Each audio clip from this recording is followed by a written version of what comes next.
Hello, my dear students. I hope you all are well, staying at home, staying safe. We are in the journey of financial statements of partnership firm, and we are learning the soul of financial statements, adjustments. And in the last period, we had rested our logs to the adjustments related to the goods. We have learned the adjustment of goods burned by fire. Now similar kind of one adjustment I am presenting in front of you. It was 15th, and I think A, B, C, D, E. Yeah, we had finished E yesterday. So now let's start with the F. Okay. Again an example, goods of rupees 3,000 purchased, which was recorded in sales book. Now friends, here we have purchased the goods of rupees 3,000, but instead of recording in purchase book, we have recorded in sales book. So this is an error. This is the adjustment related to goods as well as commitment of error. अब दोस्तों, जब ऐसी गलती हो जाए तो कैसे सुधारा जाए? Learn fundamental, all right? Learn attentively and do a lot practice. This is the mantra by your account mate Kirit Kharia. तो दोस्तों चलो इसको समझते हैं. पहले इसकी एंट्री क्या हो गई? It is recorded in sales book, मतलब एंट्री क्या हो गई वो समझते हैं. डेटर्स टू सेल्स, है ना, ये एंट्री हो गई. अब इसको अनडू करते हैं तो एंट्री क्या होगी? Sales account debit. Why? Because wrongly credited. To debtors account credit. Why? Because wrongly debited. So my dear students, whenever we commit an error, we should go for the rectification. So we are actually writing the rectification. So rectification's first fundamental is undo what is wrong and do what is correct. What is correct? We have purchased. So purchase account debit rupees 3,000 to creditors account credit rupees 3,000. अब दोस्तों आप समझ सकते हो कि actually दो effect आएंगी to undo the transaction and दो इफेक्ट आएंगी टू डू द ट्रांजेक्शन. तो इसकी चार जो इफेक्ट है वो कैसे आएंगी? ए, फर्स्ट सेल्स अकाउंट डेबिट. लिखते जाओ. ऑलराइट. तो sales account debit normally credit balance होती है, मैंने यहाँ डेबिट इफेक्ट दी. Deduct from sales. हाँ, तो लिखो on credit side of trading account. कैसे लिखेंगे?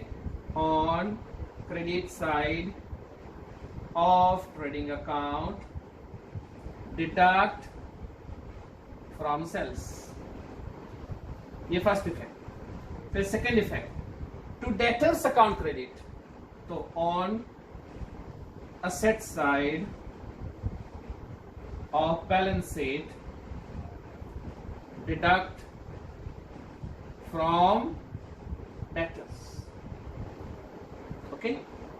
Then next, on debit side of trading account, add to purchases.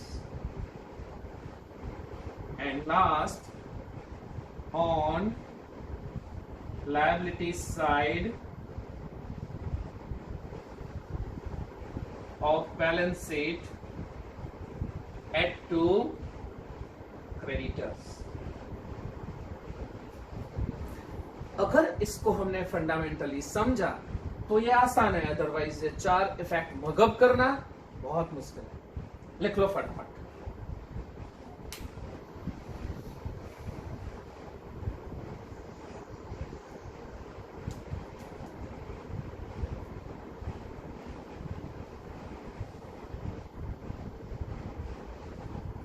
So friends, here we have learnt the group of adjustments which was related to goods A, B, C, D, E and F.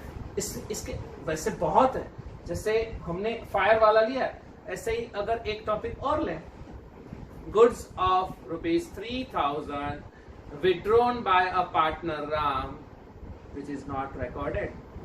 Entry क्या होगी? Ram's drawings account debit, और drawings account में effect ना देनी हो तो direct capital account debit, capital fix हो तो डायरेक्ट कर सकते हो current account debit to purchase account. तो एक इफेक्ट देंगे हम कैपिटल अकाउंट में, अगर वो फिक्स्ड है तो फिर करंट अकाउंट में, और दूसरी इफेक्ट देंगे परचेज में से माइनस। ऐसे ही goods of ₹2,000 alright stolen from the business, ये सारे जितने एडजस्टमेंट है, goods of ₹3,000 given as free samples as an advertisement, तो advertisement expense account debit to purchase account credit. Advertisement expense में जाके प्लस करेंगे, परचेज में से माइनस करेंगे। ये all are the adjustments related to goods. That's why adjustment number 15 says group of adjustments based on goods. So I'm not dictating entire one because rest are similar one, but these were the something unique ones, so I shared with all of you. A, B, C, D, E, F and G, H, I, J जितने बनाने हैं ऐसे बन सकते हैं। Alright, ready? Yes friends. So now we are moving to the next topic, next group of adjustment, number 16. Are you ready? Yes.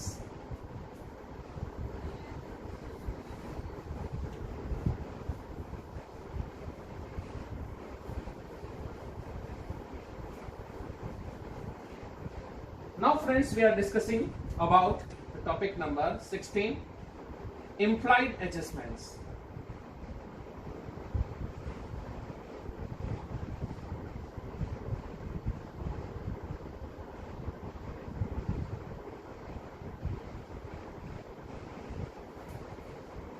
अब दोस्तों, implied adjustment means it is not given in the list of adjustments, but friends, actually some special instructions served to you in trial balance. Trial balance में आपको कुछ ऐसी instruction दी जाती है, अगर आप उसको अनफोल्ड करो तो पता चलेगा कि yes this is an adjustment.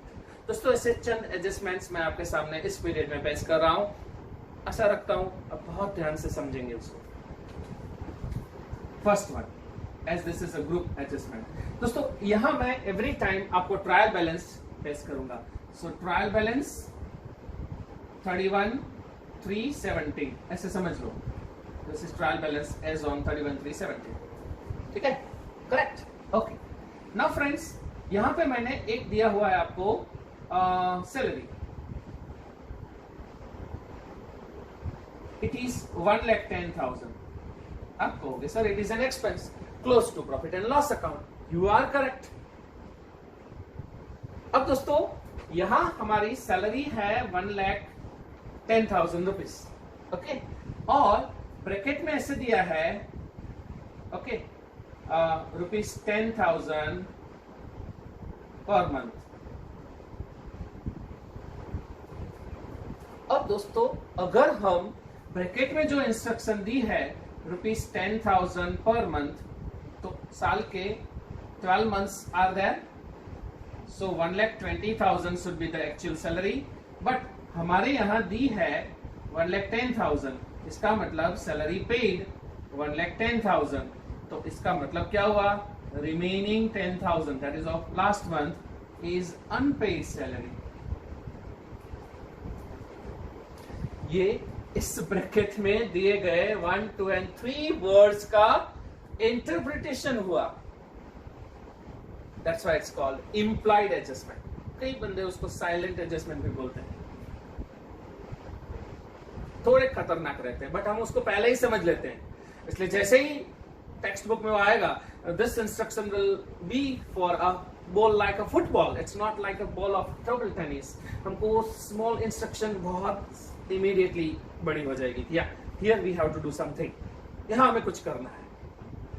Okay, good. तो दोस्तों, अनपेड सैलरी 10,000 की अब एडजस्टमेंट एंट्री हमको आती है, salary is an expense, salary account debit rupees 10,000 to unpaid salary account credit 10,000, or we can say outstanding salary account credit rupees 10,000. तो समझ में आ गया द फर्स्ट वन. ओके, बाजू में ले लेते हैं द सेकंड वन. अच्छा लगेगा या विद अ ब्लू पेन. या so it's a trial balance on 31/3/2017. एक ही बेस को हम आगे बढ़ाएंगे. यहां दिया है रेंट, ठीक है, एंड इट इज गिवन 78,000 और ब्रैकेट में कहा है ₹6,000 पर मंथ. इसका मतलब 6,000 per month into 12 months. So actual expense होना चाहिए 72,000, बट हमने पेड कितना किया है, पेड रेंट, तो इट इज 78,000. मतलब हमने ज्यादा पे कर दिया है. How much? 6,000 we have paid extra. This is for next year. उसको क्या नाम देते हैं हम? It is said prepaid rent. देखो ऐसा भी आ सकता है. यस, दोनों मैंने सिमिलर रखा 1 और 2. अब इस पीरियड को आप एग्जाम के समय में एक बार मस्त रिवाइज करके जाओ, फिर जैसे ही एजुकेशन आएगा you can magnify it very strongly, है ना. तो दोस्तों अब प्रीपेड 6,000 है, तो प्रीपेड रेंट इज व्हाट? तो कोई भी प्रीपेड एक्सपेंस वो हमारी असेट है. तो prepaid rent account debit 6,000 to, ये 78 में से 6 इस साल का एक्सपेंस नहीं है, सो टू रेंट अकाउंट क्रेडिट 6,000. एक इफेक्ट इसकी आएगी asset side of balance sheet में, और दूसरी आएगी प्रॉफिट एंड लॉस अकाउंट में. रेंट लिखेंगे 78,000, उसमें से 6,000 निकाल देंगे. So now the correct expense of the current year is 72,000. तो दोस्तों पिछले एक महीने के ऊपर समय हो गया, हम इतनी ही मजबूती के साथ और इतनी ही मक्कमता के साथ आपको अकाउंट सर्व कर रहे हैं. मेरा सवाल ये फिर से आज है कि क्या आप इतनी ही मजबूती और इतनी ही मक्कमता से और इतनी ही समय की चुस्तता के साथ अकाउंट पढ़ रहे हैं?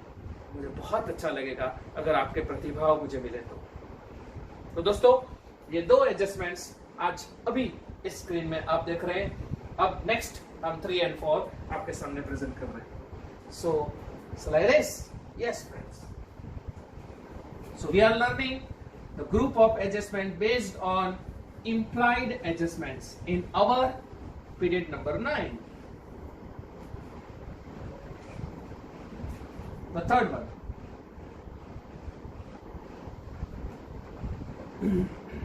Trial balanced on 31/3/17. उसको कंटिन्यू रखेंगे. Yes. Here it is insurance premium. थोड़ा शॉर्ट लिख रहा हूं दोस्तों. 8,000 rupees debit balance is given. Bracket में लिखा है for the year ending on 31/8/2018. दोस्तों इसका मतलब क्या हुआ पता है?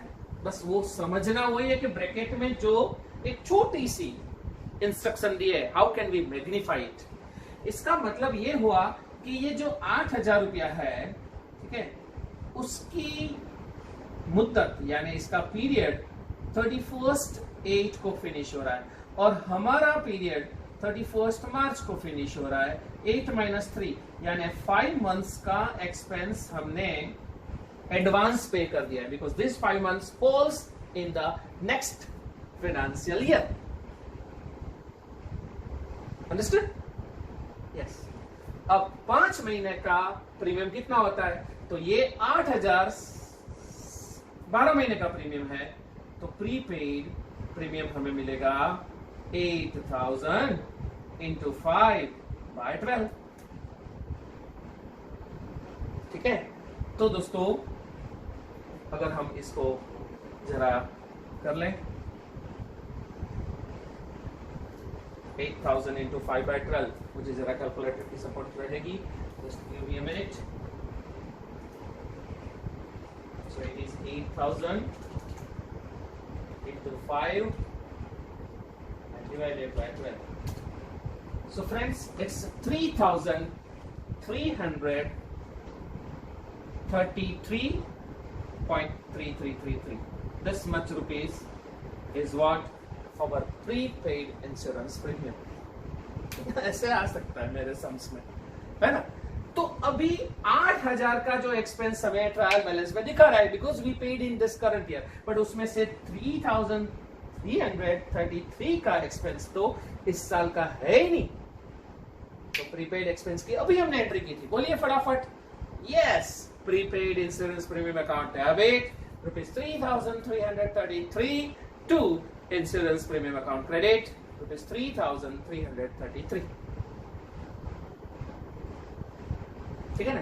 तो एक इफेक्ट जाएगी सीधा असेट साइड, और दूसरी इफेक्ट इंश्योरेंस प्रीमियम जाएगा प्रॉफिट एंड लॉस में डेबिट 8,000, उसमें से 3,333 माइनस हो जाएगा, बाकी की जो अमाउंट है राइट 4,667 वो हमारा इस साल का एक्सपेंस है। अब दोस्तों दूसरा ऐसा ही दे रहा हूं बाजू में। चलो, ये ट्रायल बैलेंस एज ऑन 31/3/17, यहां इंश्योरेंस प्रीमियम वही है 8,000, इंस्ट्रक्शन बदल गई है। Okay, out of which premium of ₹2,000 paid on 110/16।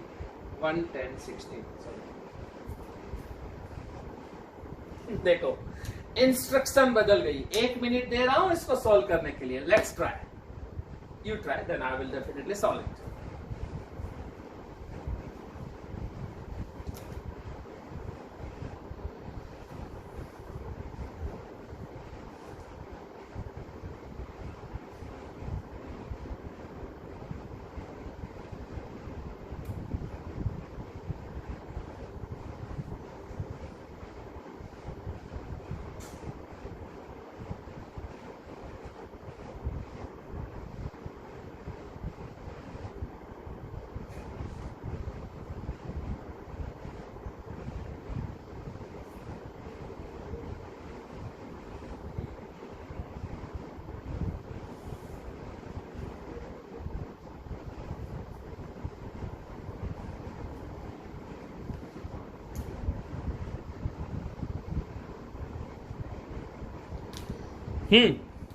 चलो तो सॉल्व करते हैं।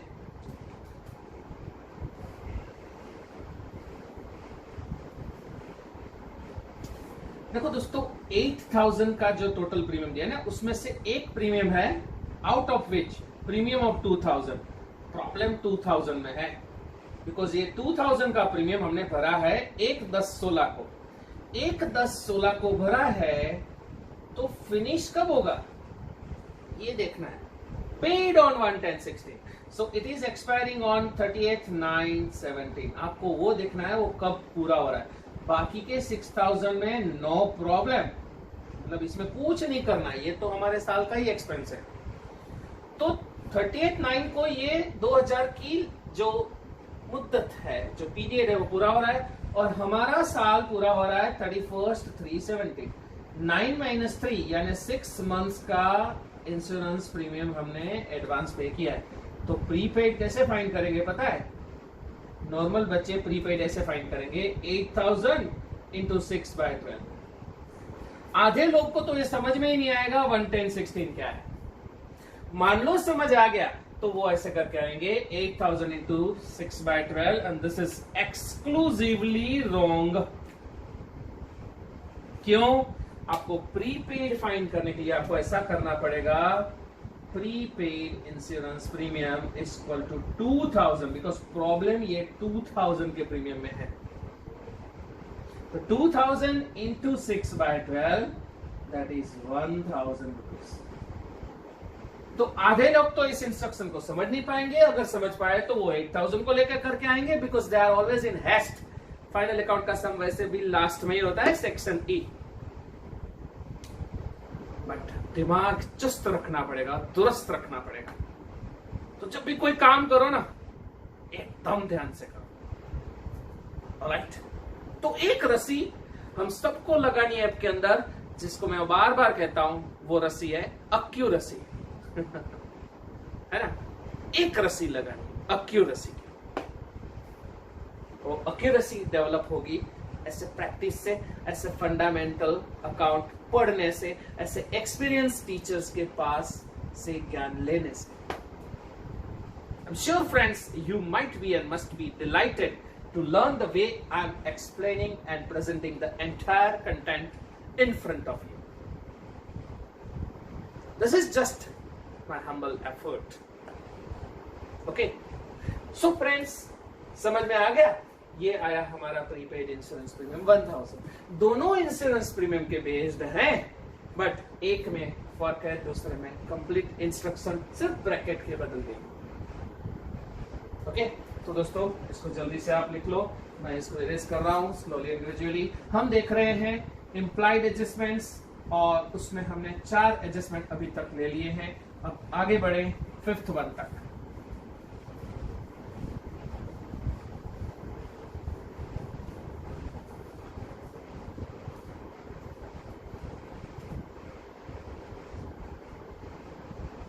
Trial balance on 31/3/17।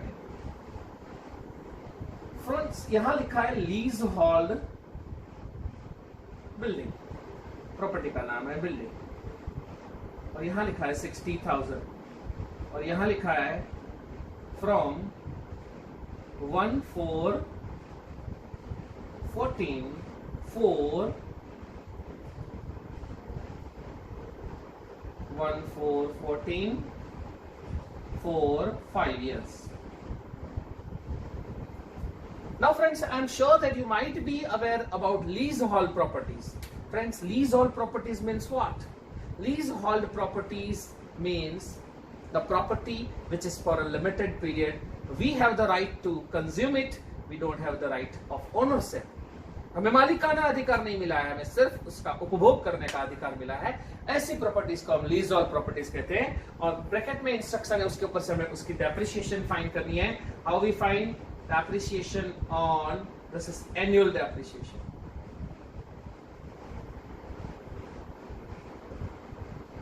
फॉर्मूला है value of property which is given to you divided by life of the property minus use in past। अब दोस्तों इसको ध्यान से ये समझना है कि value of property what is given to us 60,000 is the value in our books. Life of property it is for 5 years, so 5 years minus use in past. अब बच्चे यूज इन पास्ट मतलब क्या करते पता है? 1414 to 31/3/17 लेते हैं। This is wrong. आधे बच्चे यहीं अपना रास्ता भूल जाएंगे, भटक जाएंगे। तो पास्ट किसको बोलेंगे पता है? पहले आपको प्रेजेंट लिखना है। तो 31/3/17 को एंड होने वाला ईयर कब शुरू हो रहा है? 1416 to 31/3/17। ये आपका प्रेजेंट ईयर है। तो इससे पहले पास्ट होगा हमने कब लिया है? 1414, सॉरी, हाँ ठीक है ना। तो यहां दोस्तों हमने 1414 को ये प्रॉपर्टी ली है। तो 1414 से लेकर 1416 तक का जो पीरियड है that is use in past कहा जाएगा। तो दैट पीरियड इज 1414 से 1416 कितना दिख रहा है? 2 साल, 2 years। तो 60,000 divided by 3, that is 20,000 rupees is our annual depreciation for you। तो डेप्रिसिएशन की एंट्री हो जाएगी same. Depreciation account debit 20,000 to leasehold building account credit 20,000। अब मान लो यहाँ 1414 की जगह 110 दिया हो, तो आपको 11014 से 1416 यहाँ मंथ्स काउंट करने पड़ेंगे। 10, 11, 12, 1, 2, 3, 4, 5, 6, 7, 8, 9, 10, 11, 12 और फिर 1, 2, 3, तो टोटल 18 मंथ्स। तो 18 मंथ्स को कैसे कन्वर्ट करोगे ईयर में? डिवाइडेड बाय 12 करो तो 1.5। यहाँ 2 की जगह 1.5 आएगा। तो 60,000 डिवाइडेड बाय 3.5 आएगा. What ever the answer is depreciation. Anything can happen. ठीक है. अब दोस्तों इसके बाद का जो हमारा एडजस्टमेंट है उसको भी ध्यान से समझ लें. 6th one, trial balance as on 31/3/17. यहां दिया है 10% डिबेंचर्स. बैलेंस दिया है 60,000. ब्रैकेट में लिखा है फ्रॉम 1/10/16. और सामने दिया है इंटरेस्ट ऑन डिबेंचर 2,000. अब दोस्तों जब ऐसे इंस्ट्रक्शन हो ना, you have to show your smartness. How? पहले इंटरेस्ट ऑन डिबेंचर कंप्यूट कर लेते हैं. इंटरेस्ट ऑन डिबेंचर 60,000 10% एंड 110 से 31/3/17. सो 10 11 12 1 2 3 6 months. It is 3,000 rupees.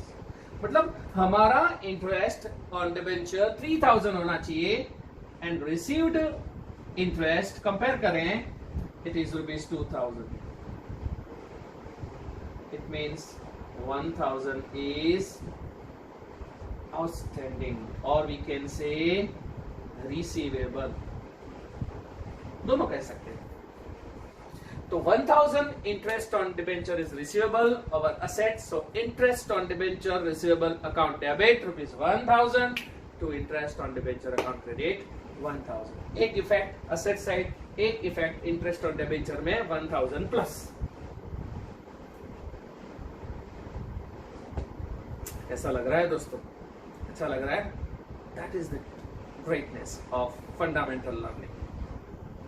तो दोस्तों कल का जो हमारा पीरियड रहेगा वो सिर्फ पीरियड नहीं रहेगा, वो आपके लिए एग्जामिनेशन होगी. ठीक है ना? चलो एक काम करते हैं दोस्तों. एग्जामिनेशन आपकी सैटरडे रखते हैं, आपको थोड़ा मार्जिन मिल जाए. 2nd में exam. What? 15 marks. Okay. What is going to be asked?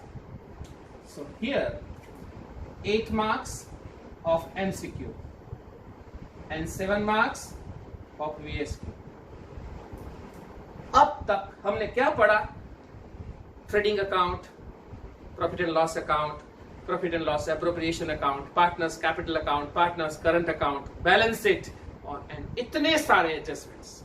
ये सारे एक बार स्टडी करना. ओके.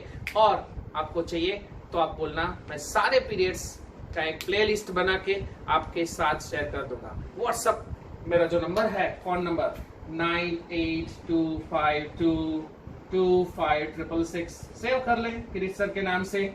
और इसके ऊपर आप मुझे व्हाट्सएप करें और बताएं अगर आपको कोई दुविधा आ रही है तो. हाँ, तो ऑन 2nd में, that is on Saturday, we will organise a 15 marks test.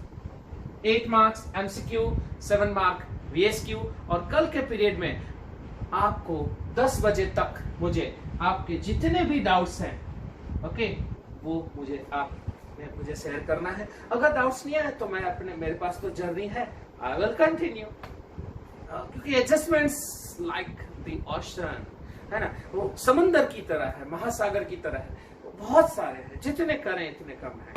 तो हम आगे बढ़ेंगे. और अगर आपको सुबह 10 बजे तक, कल सुबह 1st में 10 बजे तक आपको मुझे व्हाट्सएप आ गए कि सर यहाँ डाउट्स हैं, तो हम शेयर करेंगे. तो दोस्तों आज के साथ यहाँ हम basic understanding of financial statements को कंप्लीट करते हैं. अब जो स्टार्ट होगा वो हमारा सम्स स्टार्ट होंगे नेक्स्ट वीक से. तो कल आपका डीएसपी 10 बजे तक व्हाट्सएप में मुझे आप बताएं कहाँ क्या डाउट्स हो रहा है. और परसों, that is on Saturday, we are keeping an examination of 15 marks, 8 marks of MCQ, 7 marks of VSQ. एक बार दोस्तों ये कर ही डालो, आपके लिए सम्स बहुत आसान हो जाए. ठीक है? So wish you all the best for the doubt solving session as well as for examination. Good luck.